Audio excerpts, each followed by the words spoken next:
She did. She had a massive game, career high. This was her in the first half. 17 points, 2 assists, 3 of 3 from three-point range. She wasn't done. She acknowledges that she's the best player, and she also says, hey, to win, you got to guard the best player. And I'm willing to do that. Just trying to mentally adjust, and my teammates just kept telling me, it's coming, it's coming. And once I saw the free throws going in, I kind of got my little mojo back. But it was supposed to be a regular night in the WNBA. Just another game on the schedule. But what unfolded was something no one saw coming, a moment that lit up the internet, divided fans, and sparked one of the most heated exchanges of the season. It started when DeWanna Bonner, veteran, 5-time All-Star, and a respected name in the league, did something unthinkable. Something Fever fans are calling a betrayal.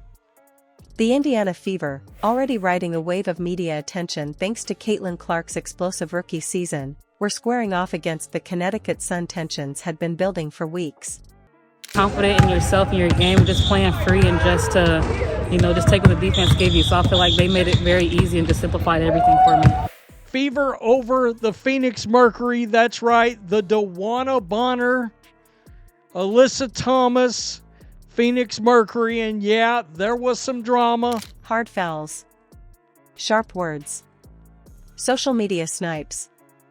And now, it was all about to boil over. From the opening tip, it was clear the game wasn't going to be business as usual. Caitlin Clark was drawing defenders the way she always does, commanding double teams, fighting through screens, taking heat for every step she took on the court. And then came the moment. DeWanna Bonner, who had once publicly praised Clark's potential, suddenly took matters into her own hands, literally.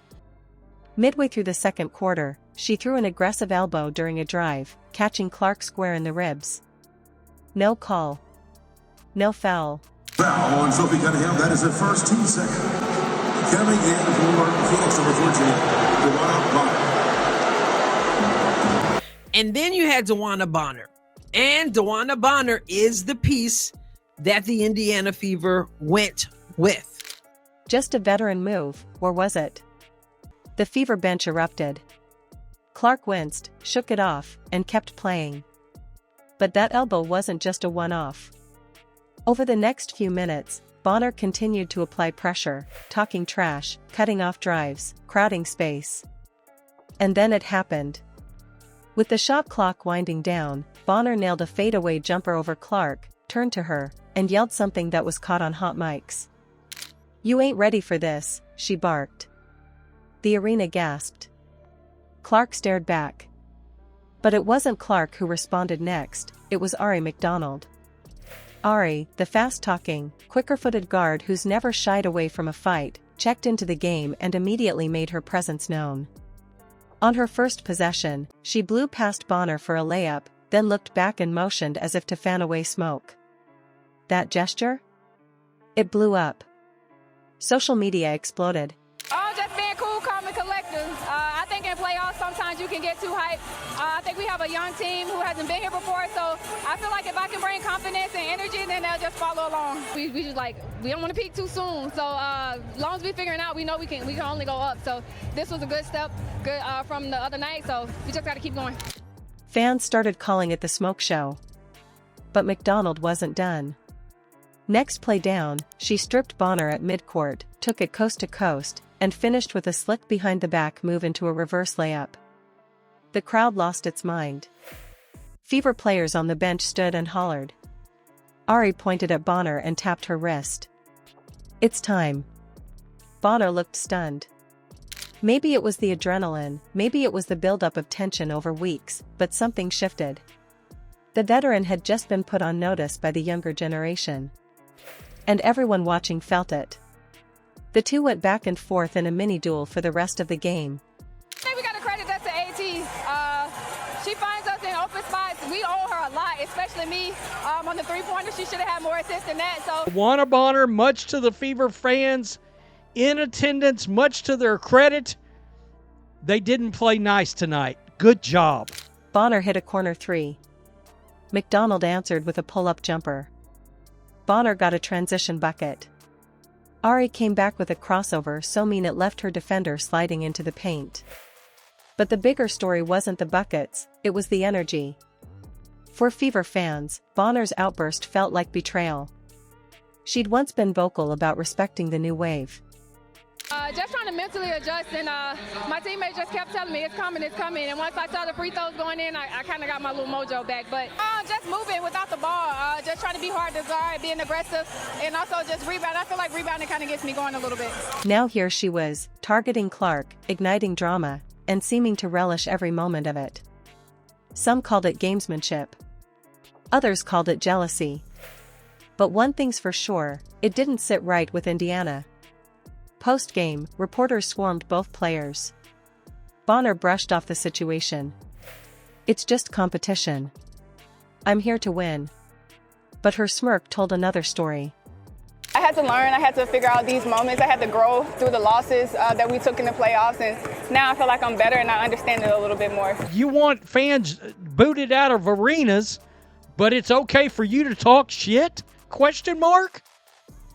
We got a little double standard action going on in this league. Ari McDonald, though, didn't hold back. "You try to throw shade at one of us, you get the whole forecast. We don't play scared." That line? Instant classic. It's already been printed on t-shirts. Clark stayed quiet, as she often does when chaos swirls around her. But behind the scenes, word is she thanked Ari for having her back. That's what's different about this Fever squad. They're not just building chemistry, they're building a culture. Made really good decisions, had each other's back.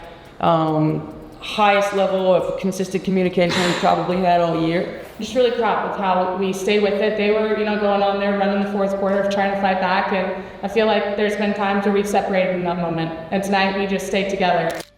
A culture where if one of them gets shoved, another one steps up. Where silence is met with action. And on that night, it was McDonald who stepped into the fire and danced through the smoke. The WNBA world is still buzzing. Talk shows debated whether Bonner went too far. Commentators questioned if the league should have reviewed the elbow. And fans? They chose sides. Some praised Bonner's grit. Others hailed McDonald's clapback as the moment the Fever came into their own. She did. She had a massive game, career high. This was her in the first half. 17 points, 2 assists, 3 of 3 from three-point range. She wasn't done. She acknowledges that she's the best player, and she also says, hey, to win, you got to guard the best player. And I'm willing to do that. What's clear is that this wasn't just another game. It was a turning point. A power shift. A reminder that respect isn't given, it's earned. And that if you come for one of Indiana's rising stars, you better be ready for the whole team. Bonner might have fired the first shot, but McDonald delivered the smoke show of the season. And just like that, the narrative changed. But the drama didn't end with the final buzzer. Catch a dime and like and subscribe.